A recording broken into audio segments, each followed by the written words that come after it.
السلام على سيد الأنبياء والمرسلين نبينا محمد وآله وصحبه أجمعين أما بعد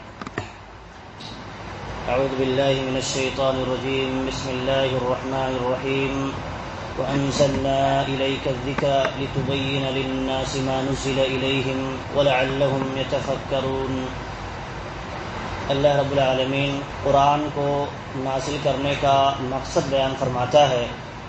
اللہ رب العالمین کہتا ہے کہ ہم نے ذکر کو تمہاری طرف اے نبی نازل کیا ہے، نبی پر نازل ہوا ہے، تو نبی کی ذمہ داری بتائی جا رہی ہے کہ جس پر یہ نازل ہوا ہے اس کی ذمہ داری کیا ہے اور کس لیے نازل ہوا ہے، وہ ذمہ داری میں داخل ہے۔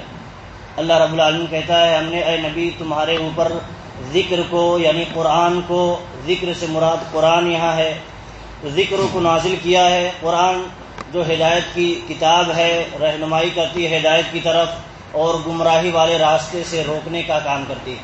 تو یہ کتاب جو ذکر ہے تو ہم نے نازل کیا ہے تمہارے پاس لتبین للناس، تاکہ تم لوگوں تک اس کی وضاحت کر دو، لوگوں تک اس کو پہنچا دو وضاحت کر کے۔ یہ نبی کی ذمہ داری ہے پہنچانا، لوگوں تک قرآن کی تعلیم کو عام کرنا، پہنچانا، اس کے معنی و مفاہیم کو سمجھانا۔ جو لوگ نہیں سمجھتے ہیں یہ نبی کی ذمہ داری تھی جب نبی پر نازل ہوا تھا صلی اللہ علیہ وسلم۔ کہا ما نزل الیہم، جو لوگوں کے لیے نازل کیا گیا ہے ان کو ان تک پہنچا دو، یہ قرآن سمجھا کر کے اور واضح کر کے۔ وَلَعَلَّهُمْ يَتَفَكَّرُونَ، یہ جملہ جو ہے یہ عوام کی قرآن سے کیا فائدہ ہے عوام کے لیے وہ بیان کیا جا رہا ہے۔ عوام کے سامنے جب اللہ کے نبی صلی اللہ علیہ وسلم قرآن پیش کریں گے، سمجھا کر کے، واضح کر کے، بتا کر کے پیش کریں گے، تو عوام کا کیا کام ہوگا، ری ایکشن کیا ہوگا، اثر کیا ہوگا؟ لعلہم یتفکرون، ہو سکتا ہے وہ غور و فکر کرے قرآن کے اندر، اور جب غور و فکر کریں گے تو ہدایت کی راہ پر آ سکتے ہیں۔ جو ضلالت میں ہیں، جو گمراہی میں ہیں، بھٹکے ہوئے ہیں، ہدایت پر آ جائیں گے۔ اور جو ہدایت پر ہیں لیکن کچھ ایسی چیزیں آ گئی ہیں، کچھ شبہات آ گئے ہیں، کچھ اور چیزیں آ گئی ہیں، انسان کو گھیرے رہتی ہے دنیا کے اندر اس طرح کی چیزیں، تو وہ غور و فکر کریں گے تو وہ سب کلیئر ہو جائے گا۔ تو غور و فکر کرنے کے لیے یہ قرآن نازل ہوا تھا، جیسا کہ اللہ رب العالمین نے اس قرآن کریم کے اندر ارشاد فرمایا ہے۔ اس آیت میں دو بات خاص طور پر ذکر کرنے کی ہے، وہ یہ ہے کہ اللہ رب العالمین نے نبی پر قرآن نازل فرمایا، نبی صلی اللہ علیہ وسلم پر قرآن نازل فرمایا۔ تو اللہ تعالیٰ نے جن پر نازل کیا تو ایسا نہیں ہے بس وہ صرف اس پر قابض ہو جائیں، کسی اور کو نہ دیں، کسی اور کو بتائیں نہ، تو پھر قرآن کے نازل ہونے کا جو مقصد ہے وہ فوت ہو جاتا۔ اگر نبی اپنے پاس جمع کر لیتے، کسی کو بتاتے نہیں، اس کا پیغام عام نہیں کرتے تو یہ محدود ہو جاتا، پھیلتا نہیں۔ تو نبی کی ذمہ داری یہ تھی کہ یہ لوگوں تک اس پیغام کو عام کر دیں، اس انداز میں جس انداز میں لوگ سمجھتے ہیں اس انداز میں لوگوں تک پہنچا دیں۔ ایک بات یہ بھی ذکر ہے کہ اللہ کے نبی صلی اللہ علیہ وسلم کو کہا جا رہا ہے آپ قرآن کی وضاحت کر دیجئے۔ تو معلوم ہوا کہ قرآن کی جو تفسیر ہوتی ہے یہ منمانی نہیں ہوتی ہے۔ قرآن نازل ہوا ہے، عربی زبان میں نازل ہوا ہے، عرب تھے، وہ عربی زبان سمجھتے تھے، لیکن اللہ رب العالمین نے کہا ایسا نہ ہو کہ قرآن آپ پڑھ دیا کریں اور لوگ اپنے من سے جیسا سمجھنا چاہے سمجھیں، نہیں، بلکہ آپ قرآن کا جو اللہ کی مراد ہے، اللہ کا مطلب ہے، وہ آپ مطلب لوگوں کو سمجھا دیجیے۔ اس آیت کا یہ معنی مفہوم ہے، یہ مراد ہے۔ نبی کے ذریعہ یہ بات ہمیں معلوم ہوتی ہے۔ ابھی دیکھیے اسی لیے مفسرین کرام کہتے ہیں، علماء امت کہتے ہیں کہ قرآن کی تفسیر چار طرح سے ہوتی ہے۔ بہت سارے لوگ قرآن کی تفسیر کرتے ہیں، کچھ لوگ قرآن کو تدبر قرآن کے طور پر تفسیر کرتے ہوئے ساری چیزیں عقل سے لے کر آتے ہیں، ساری چیزیں عقل سے لاتے ہیں، اور کچھ لوگ ایسے ہوتے ہیں جو ان کی عربی زبان مضبوط ہوتی ہے تو اپنی عربی دانی پر انہیں فخر ہوتا ہے، تو اب چاہتے ہیں کہ ہمیں اپنے عربی زبان جو ہمیں صلاحیت ملی ہے، عربی زبان کی صلاحیت ہمیں ملی ہے، اس کے ذریعے ہم قرآن کو سمجھ سکتے ہیں، کسی اور چیز کی ضرورت نہیں ہے۔ ان دونوں قسموں کے لوگوں نے بہت زیادہ تباہی مچائی، قرآن کی تفسیر میں منمانی اتنی چیزیں داخل کر دیں جو اللہ کی مراد نہیں تھی، جو اللہ نہیں چاہتا تھا، یہ معنی مفہوم ہے۔ لیکن لوگوں نے جب اپنی منمانی اس طرح کی راہ اختیار کر کے تفسیر کرنا چاہی تو اس طرح کی گمراہی پھیلائی، اور لوگ آج تک اس گمراہی کے زد میں ہیں، اسلام کے نام پر، دین کے نام پر، قرآن کی تفسیر کے نام پر۔ کوئی تفہیم القرآن کر کے بہت ساری مطلب اس کے اندر گمراہیاں بھر دی۔ آپ دیکھیں قرآن کیا ہے؟ اجمال ہے، اس میں تفصیل نہیں ہے زیادہ۔ نماز پڑھو، لیکن نماز کتنا پڑھنا ہے، کتنی رکعت پڑھنا ہے، کیسے پڑھنا ہے، نہیں ہے۔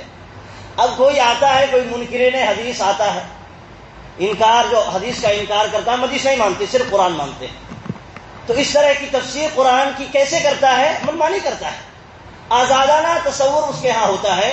اب ہم آزاد ہیں، ہم جب نبی صلی اللہ علیہ وسلم کی سنت کے پابند نہیں ہیں، نبی صلی اللہ علیہ وسلم نے جو تفسیر کی ہے اس کے جب ہم پابند نہیں ہیں تو گویا ہم آزاد ہیں، جیسی چاہیں قرآن کی تفسیر کریں۔ نماز پڑھنے کا اللہ نے حکم دیا ہے، اب جو ہمیں سمجھ میں آئے گا ویسے ہم نماز پڑھیں گے، تو یہ کیا ہے؟ منکرین حدیث کا خیال ہے۔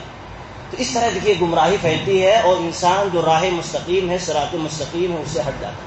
بہت سارے لوگوں نے اس طرح کی کتابیں لکھی قرآن کی تفسیر کے نام پر، کیونکہ قرآن اجمال ہے، اختصار میں ہے، تو اس کے اندر اپنی منمانی سے بہت سارے لوگ داخل کر سکتے ہیں۔ تو اس لیے یہاں الرٹ رہنے کی ضرورت ہے، سمجھنے کی ضرورت ہے۔ دیکھیے قرآن کی تفسیر کا ضابطہ کیا ہے؟ قرآن ہر کوئی تفسیر کرتا ہے، لیکن ضابطہ کیا ہے؟ جس ضابطے کے تحت قرآن کی تفسیر ہونی چاہیے، کیا اسی ضابطے کے تحت ہو رہی ہے تفسیر، یا منمانی ہو رہی ہے، یا اس ضابطے سے ہٹ کر کے ہو رہی ہے؟ آپ دیکھیں اسی لیے اہل علم نے یہ ضابطہ بیان کیا ہے کہ کوئی آزاد نہ ہو اس معاملے میں۔ آزاد جب ہوگا تو گمراہیاں پھیلے گی، اور قرآن ہر ایک انسان کے دل میں قرآن کی عظمت ہے۔ قرآن کا نام سنتا ہے تو وہ دوڑے بھاگ کے آتا ہے، اور قرآن کا مطلب جب سنتا ہے تو وہ اس کے اندر اور شوق پیدا ہو جاتا ہے۔ تو اگر مطلب اپنی منمانی سے ہو تو گمراہی پھیلے گی۔ قرآن سے کیونکہ انسان کا بڑا گہرا لگاؤ، اسی لیے جتنے بھی منحرفین ہیں قرآن کو اپنا ارتجا بنا کر کے اس کی تفسیر، اس کی خدمت کے طور پر بہت کچھ کام کیا تاکہ اس کے ذریعے اپنا مشن پورا کر سکتے ہیں۔ تو اسی لیے آپ دیکھیں اہل علم کہتے ہیں 4 اصول ضابطہ ہے۔ پہلا یہ ہے کہ قرآن کو قرآن کے ذریعے سمجھا جائے۔ قرآن نے کہیں اجمال سے بیان کیا ہے، کہیں تفسیر کی ہے، اس کی تفسیر خود کرتی ہے قرآن نے کہیں بھی، تو قرآن نے جہاں تفسیر کر دی ہے وہ معاملہ خلاص ہے۔ لیکن کچھ جگہ ایسی ہوتی ہیں، دیکھیے قرآن تفسیر تو ایک جگہ اجمال ہے، دوسری جگہ تفصیل ہے، لیکن وہ تفصیل جو ہے اس پر فٹ آتا ہے یا نہیں آتا ہے، یہ کون ذمہ داری ادا کریں گے؟ علماء ادا کریں گے۔ اس لیے علماء بھی بڑا احتیاط سے اس میں کام دیتے ہیں۔ اور دوسری چیز یہ ہے کہ قرآن کریم کی تفسیر جو ہو وہ سنت سے ہو، نبی صلی اللہ علیہ وسلم نے اس کی تفسیر کر دی ہو، بہت ساری چیزوں پر تفسیر کی ہے نبی صلی اللہ علیہ وسلم نے، تو وہ تفسیر نبی صلی اللہ علیہ وسلم کے ذریعہ سے ہو تو مقبول ہے۔ قرآن کے ذریعہ سے ہو قرآن کی تفسیر مقبول ہے، اور نبی صلی اللہ علیہ وسلم کی سنت کے ذریعہ سے تفسیر ہو وہ بھی تفسیر مقبول ہے۔ اور کچھ تفسیر نبی صلی اللہ علیہ وسلم کی مباشرتاً ہوتی ہے، اس آیت کا معنی مفہوم خود بتاتے ہیں، اور کبھی ہوتا ہے کہ عملی زندگی میں کچھ کام کیے ہوتے ہیں تو اہل علم اس عملی زندگی کو یا اس قول کو اس آیت میں فٹ کرتے ہیں کہ یہ معنی وہ مراد ہے، یہ اہل علم کی ذمہ داری ہے۔ لیکن جس آیت کی تفسیر نبی صلی اللہ علیہ وسلم نے صراحت کے ساتھ خود کر دی ہو وہی تفسیر مقبول ہے۔ اور تیسری چیز یہ ہے کہ صحابہ کرام کی تفسیر، صحابہ کرام نے نبی صلی اللہ علیہ وسلم سے سیکھا ہے، صحابہ کرام وہ معیار ہیں، انہوں نے کیا تفسیر کی ہے، نبی صلی اللہ علیہ وسلم کے بعد اگر تفسیر نہیں ملتی ہے تو ہم دیکھیں گے صحابہ کرام نے کیا تفسیر کی ہے، کیا سمجھا ہے اس آیت کی مراد، اس آیت کا مطلب، تو اس کو ہم قبول کریں گے۔ اگر صحابہ کرام متفق ہیں سارے کے سارے کہ اس آیت کا معنی یہی ہے، ہم اس کو آنکھ بند کر کے لیں گے۔ اگر صحابہ کرام کے درمیان اختلاف ہے تو وہاں علماء کرام اختلاف کو حل کرنے کی دلیل ڈھونڈیں گے، کیا صحیح ہے اور کیا حق ہے، کیا برحق نہیں ہے، تو یہاں علماء کی ذمہ داری آئے گی۔ لیکن جس میں اتفاق ہے یہی معنی مراد ہے، اس کو ہم آنکھ بند کر کے ہر کوئی عوام و خواص لے گا۔ اس کے بعد تابعین کا مرحلہ آتا ہے، تبع تابعین کا مرحلہ آتا ہے۔ اور چوتھی چیز جو ہے وہ کیا ہے؟ لغت، عربی زبان۔ تو عربی زبان کے ذریعے بھی اگر انسان ان تینوں چیزوں میں اگر قرآن کی تفسیر نہیں ملتی ہے تب جا کر کے لغت میں دیکھے گا اس کا معنی اور مراد کیا ہے۔ معلوم ہوا کہ لغت کا درجہ بالکل اخیر میں ہے، اس لیے اگر پہلے لغت کو داخل کریں کہ ہمیں عربی بہت آتی ہے، اب ہمیں نہ نبی صلی اللہ علیہ وسلم کی تفسیر کی دیکھنے کی ضرورت ہے، نہ صحابہ کرام نے کیا تفسیر کی اس کو دیکھنے کی ضرورت ہے، ہمیں عربی آتی ہے، ہم سمجھ لیں گے، تو وہیں سے انحراف شروع ہو جاتا ہے، انحراف شروع ہو جاتا ہے۔ بہت ساری مثالیں آئیں گی جب تفسیر ہوگا انشاءاللہ تعالی۔ اللہ رب العالمین سے دعا ہے کہ اللہ رب العالمین ہمیں قرآن کریم کو اس کے اصول و ضوابط کے مطابق سمجھنے اور اس پر عمل کرنے کی توفیق دے۔ امام طبری رحمۃ اللہ علیہ بڑی پیاری بات کہتے ہیں، اس کو نقل کر کے ختم کرتے ہیں، انی لاعجب ممن قرأ القرآن ولم يعلم تأویلہ کیف یتلذ بقراءتہ۔ امام طبری رحمۃ اللہ علیہ جو مفسرین قرآن میں سے ہیں اور بڑے پہلے کے ہیں، وہ کہتے ہیں کہ مجھے بڑا تعجب ہوتا ہے ان لوگوں پر جو قرآن کو پڑھتے ہیں لیکن اس کا معنی مراد نہیں جانتے، اللہ نے اس کا معنی کیا بیان کیا ہے نہیں جانتے، پڑھتے ہیں تلاوت کرتے ہیں معنی مراد نہیں جانتے، ایسے لوگوں پر بڑا تعجب ہوتا ہے کہ قرآن تو پڑھتے ہیں لیکن معنی مراد نہیں جانتے ہیں۔ تو کہتے ہیں جو معنی مراد نہیں جانے گا وہ کیسے قرآن سے لذت حاصل کر سکتا ہے؟ قرآن کے اندر جو چاشنی ہے، قرآن جو فائدہ دینا چاہتا ہے اس فائدے سے کیسے مستفید ہو سکتا ہے؟ نہیں ہو سکتا۔ تو اس لیے ضرورت ہے ان مجلسوں میں بیٹھنے کی، استفادہ کرنے کی، اور جو بھی اس طرح کے تفسیر کی کتابیں جو معتبر لکھی گئی ہیں اس کو پڑھنے سمجھنے اس سے استفادہ کرنے کی۔ اللہ رب العالمین ہمیں اس کی توفیق دے، آمین۔